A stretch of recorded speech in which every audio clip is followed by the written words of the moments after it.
We think that educating the public is the most important thing, because the only thing that's more powerful than money is public opinion. Grassroots Environmental Education, next on Enviro Close-Up.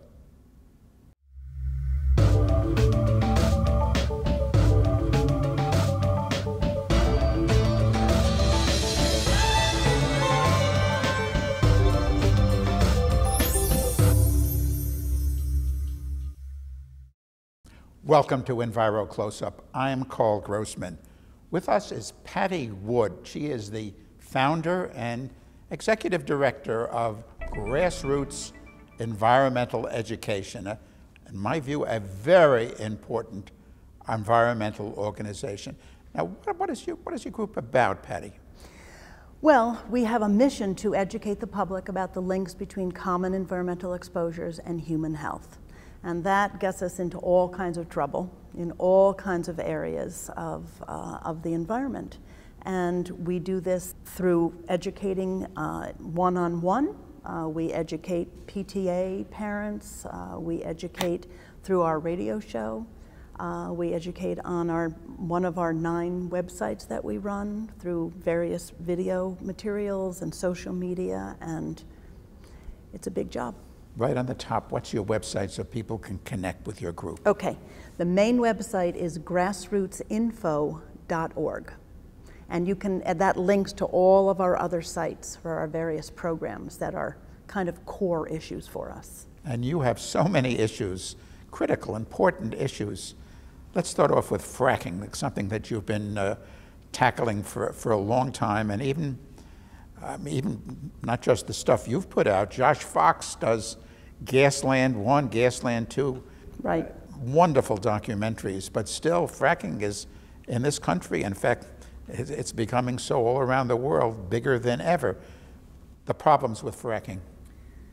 Well, some of the biggest problems with fracking are that we're pulling up, fossil fuels, and transporting them and burning them, which is contributing to our global problem that we have with climate change. And so we have to get away from that. Everybody talks about getting away from it, but it just keeps going on and on and on, ramping it up, especially in this country. Under this particular administration, we are just ignoring the fact that climate change even exists. And so, you know, fracking for natural gas has become a very important piece of our energy picture here in the United States. So what happens is that we basically go down, we drill down into the shale, and we pull up the gas that is in that shale in little tiny bubbles. When I say in little tiny bubbles, that's the gas that remains. We've been pulling up gas out of the shale for many, many, many years. But you know, at the beginning, it was very easy. It was like you put a straw down and suck it up. Now we have to actually go down and we have to fracture the shale and pull up that gas that is within the shale. And as part of that too, shale too, we're bringing up a lot of radioactive materials, as well as brine, because you know many of these shale deposits, especially on the East Coast, were ancient seabeds, and so there's a lot of brine in them. And where you have a lot of brine or salt, you seem to have a lot of radiation. The two go hand in hand. So those were uranium seams, and when we bring them up, the radiation is in the form of radium-226 and radium-228.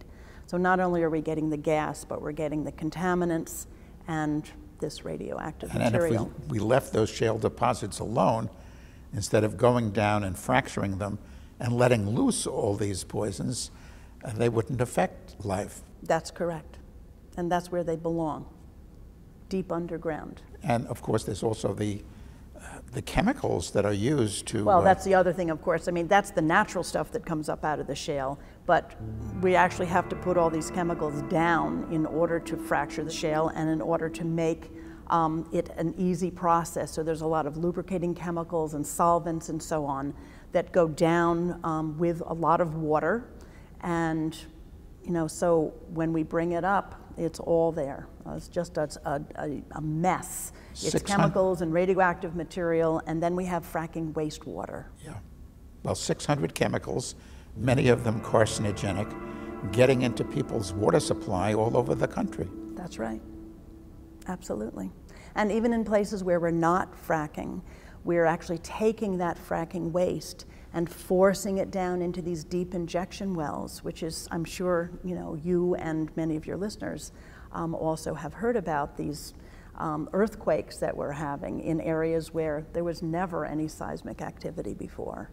And that's, clearly coming from depositing these chemicals and radioactive and so on, radioactive materials, under very high pressure, down deep underneath the ground, and kind of loosening the plates that are down there. But as I say, fracking is bigger than ever, and it isn't just the current administration pushing fracking, No. but the Obama administration was. We were always very worried about the fact that he just didn't understand, and there was a lot of, like you said, Josh Fox made a couple of films about this. New York State was one of the first states ever to say no to fracking. And that was a huge effort by many, many different organizations. And Sandra Steingraber, who's a science writer and very active on that issue and other fossil fuel issues. She's been a guest here. Yeah. And Food and Water Watch, and we were very active. Grassroots. We had several websites that we were running continuously throughout the process, and we did 2 digests of the independent science on the health impacts of hydrofracking, and those actually were sitting on the shelf behind behind Dr. Zucker, the commissioner of the Department of Health in New York State, who said. He was the one who made the announcement, who said that New York State would not engage in hydrofracking in that state. And I think importantly, Andrew Cuomo, the governor of the state, took this stance against hydraulic fracturing. That's right. But that's not the end of the story, because New York State is part of the pathway from Pennsylvania, where they are fracking a lot. And so they need New York State to run pipelines up into the New England states and up into the Canadian Maritimes, where they have these offshore terminals and they ship that gas overseas. So we have a real problem with a huge build out of infrastructure.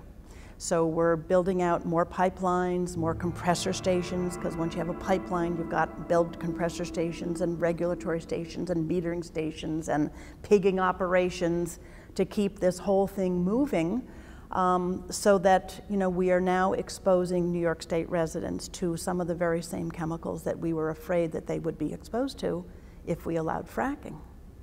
Wow. The 5Gs is another important issue for you. Discuss that. We are very involved. I would say that this is one of our top priorities right now, and that is being very involved in looking at the wireless build-out. We started out back in the 1960s with the US military and of course the Russian military also utilizing microwaves for two-way communication. We had already started using microwave or radio frequency radiation to get radio signals. And it was a great thing. At the beginning of the last century, all of a sudden people could sit in their living rooms and they could hear the inaugural address, they could hear the London Philharmonic, comedy shows, the news. They wouldn't have to wait until Sunday to go and get the newspaper at the local store. They could hear it every day. It was an amazing thing. But that way we were just actually receiving radio signals from a distant tower. Now we're actually receiving those radio signals on our ears and transmitting with an antenna in a phone out to another antenna that is then passing it along. So the build out of this whole wireless infrastructure has gone very fast, and we are not looking at the science behind it. When I say the science, I mean the science of how it's impacting us, wildlife, plant life, at all. And we have thousands of studies showing that there are significant impacts. So what do we have? We have the FDA, which is responsible for the actual devices, our phones, our routers, our laptops, our iPads, and then we have the FCC that's responsible for the infrastructure that allows all of these devices to operate. And they are basically turning a blind eye to all the science that has been really rapidly developing. I mean, it is a very, very intense area of scientific research right now all around the world. All around the world, too. Are these iPhones on people's ears? It's sort of like the tobacco industry hooking everybody on smoking, and then decades later came the realizations. Without question, and you said it exactly right, because the reinsurance companies that got so burned by the tobacco industry and the asbestos industry class action suits have not insured the telecom industry for liability. Oh, really? They won't touch it. Ah, wow. They won't touch it. They know something. They know something. They know what we know, which is they know all the science. So that's an interesting point that you have. So what happens is you roll out a technology really fast. Everybody's excited about it. Everybody loves it. Nobody wants to know, that it's bad for you because it's so much fun. It's so convenient. It's so sexy. We love everything about wireless. And what happens? Well, what happens is that, behind the scenes, we are seeing an increase in gliomas, acoustic neuromas, parotid gland tumors from actually holding cell phones directly against our heads. We are seeing an increase in reproductive problems. We work with Hugh Taylor at Yale University School of Medicine. He's the head of reproductive sciences and OBGYN, and he and his colleagues have done multiple studies showing the impact on fetal brain development when mothers actually are exposed to very typical just cell phone radiation. So we know that there are fetal, developmental problems. We know that there are problems with neurological problems and cognitive problems. People who have electromagnetic hypersensitivity, or what they call microwave sickness. I mean, these things are all happening behind the scenes, undercover, where nobody really is talking about them. And of course, why not? Why doesn't the media talk about these things? Why doesn't the media warn people? Because who are your advertisers? Yeah, and who are the advertisers for the tobacco industry? Absolutely, absolutely. Patti, you came to my community of Sag Harbor on Long Island, and you were responsible, I'd say, and there was a lot of activists too, but you were responsible with the scientific facts you were able to present about the dangers of artificial turf. Right. They wanted to, in Little Sag Harbor, use what's called astroturf. In the end, that wasn't done. The school board and the school administrators said no to astroturf in Sag Harbor, and now they're using grass. Grass. Amazing. Cheaper and safe. What's wrong with astroturf? Okay, Patti? so astroturf was the first generation of synthetic turf. And that basically was just a plastic sheet with little, plastic fake grass on it. There was no infill in it. And so now we're like third or fourth generation of artificial turf now, and it's called synthetic or artificial turf, or even just turf now. When you go to a school, they say, we're going to play on the turf field. That means we're going to play on the artificial turf field, because in some cases there is no grass to play on. But anyway, we have looked very carefully at the health impacts of mainly the infill material.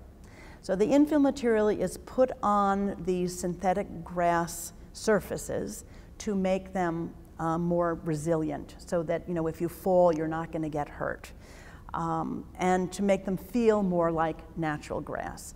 Well, that infill material is made up typically of about 40,000 used tires.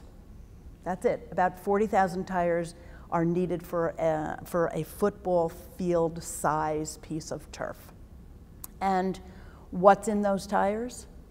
things that children should never be exposed to, that we should never be exposed to intimately, where, you know, we're getting it on our hands, we're breathing it in, we're getting it, you know, in our mouth and so on. So we're looking at what's in it. Well, you've got, you know, carbon black, which is a known carcinogen, and some of that carbon black is actually in nanoparticles, which makes it even more dangerous as far as an inhalation exposure. You've got all kinds of solvents and, you know, benzene and, you know, all of these chemicals that never were intended to be played on.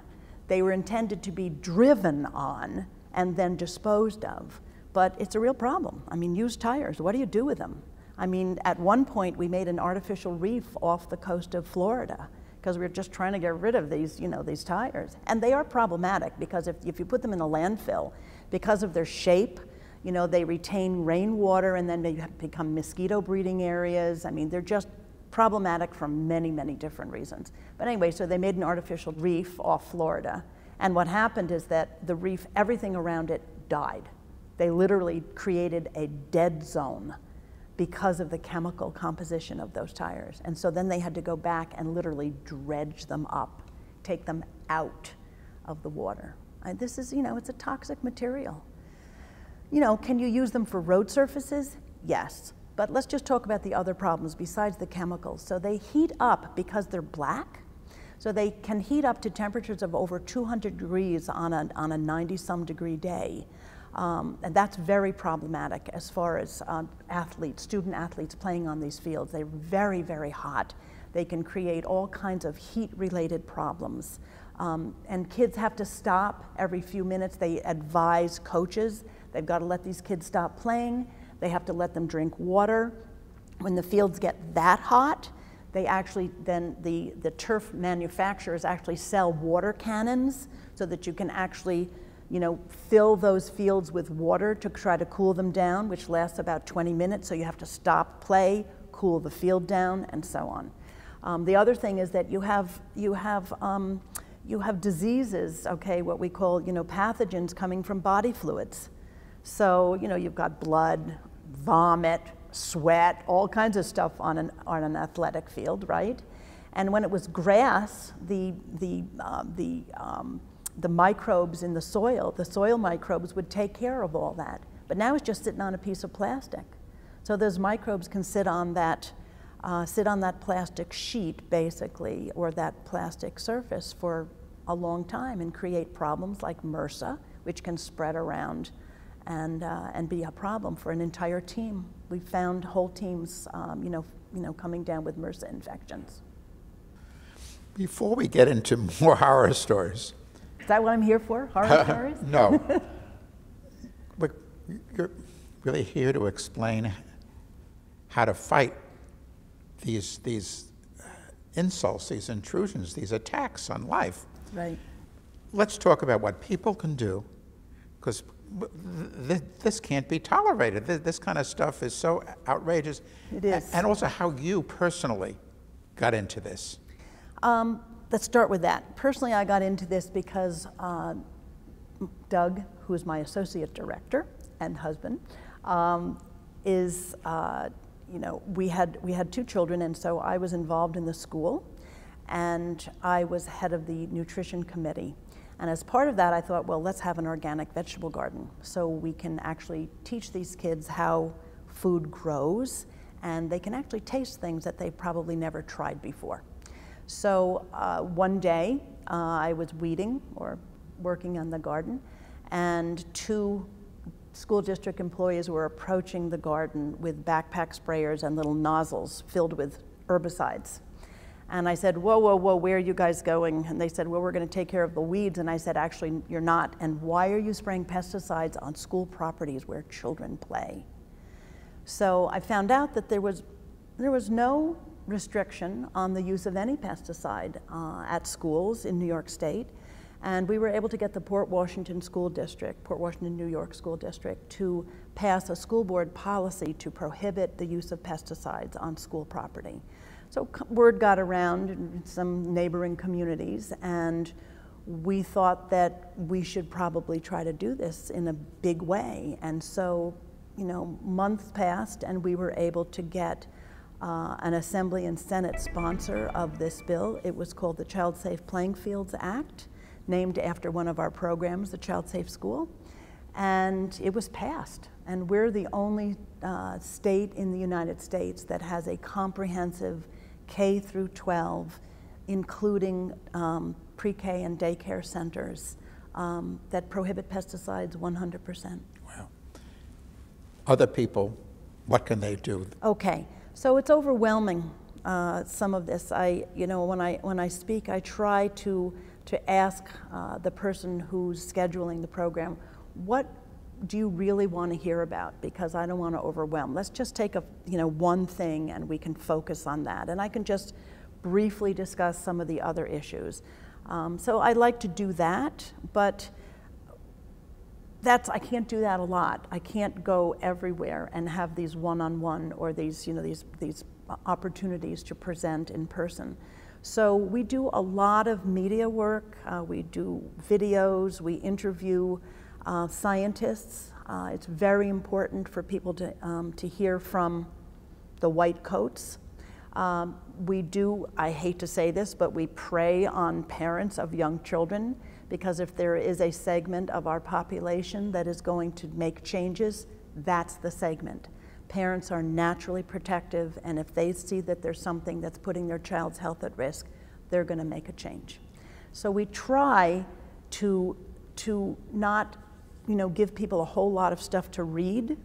Don't want to overwhelm them with 2 6-inch binders of independent scientific studies, peer-reviewed academic research studies.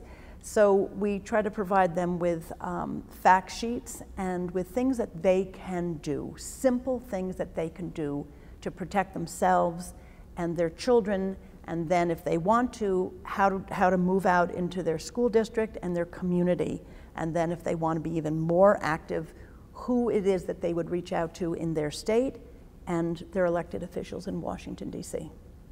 And somebody watching this program in California or Ohio, how should they pursue challenging, again, these assaults? Well, we have a pretty active site called the Child Safe School. So it's thechildsafeschool.org. And on that site, we talk about core issues and some of the emerging health issues at schools. And then we have materials that they can actually use to go to their school district with and say, I'd like to have a school board meeting, or I'd like to present this at the PTA, and I'm going to show this 12-minute video that is also on this site at that meeting. So we're trying to replicate what we have done in local areas so that people can actually take that and just use it for their communities. And we make this stuff generic on purpose. When you have something like, well, the chemical industry or the fracking industry, I mean, these huge industries promoting their toxic processes and with chemicals, the toxic products, how do you tackle that? That's a tough one. It's, and you probably know this from your background and the experiences that you've had and the research that you've done for writing the books that you have authored.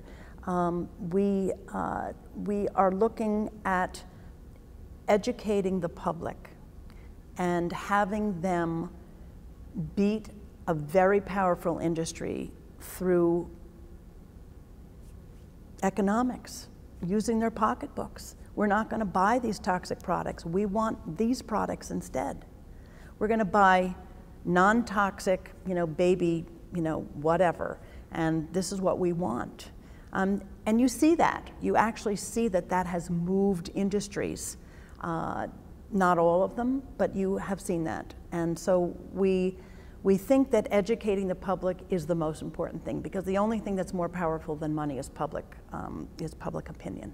Yeah, an aware populace, people being knowledgeable, understanding what is happening. And people do understand that there are sick kids out here. I mean, our children, which is the future, and it's not just here in the United States, but it's everywhere.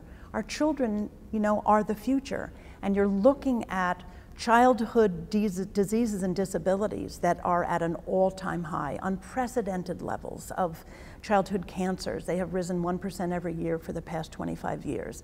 There's 1 out of every 7 kids in school that is asthmatic. We have 1 in 5 children with a developmental disorder, anything from autism to dyslexia or behavioral problems. We have endocrine disrupting problems in children. We have children maturing much, much sooner than they did, even 2 decades ago. There are a lot of problems associated with being a kid today. It's different. It's a different world. Our kids' eyes are glued to screens that are lit by LED lights. I mean, there's simple things that parents can do. Just go on to the computer that your child uses and download the app. The app is I'm trying to think of it, Flux. I can't think of it right now, but it's a way to actually turn that blue-white light on a screen to a yellow-orange light, so that it is not impacting the cornea of your children's eyes or the retina of your children's eyes, which are being affected by that blue-white light. I mean, LED lights are a great thing. They're energy savers, but here we go again. We have something that's an energy saver that's more efficient than what we used to have, but there's a downside. You're messing around with circadian rhythms. You put LED lights in a neighborhood, and all of a sudden you have daylight 24/7.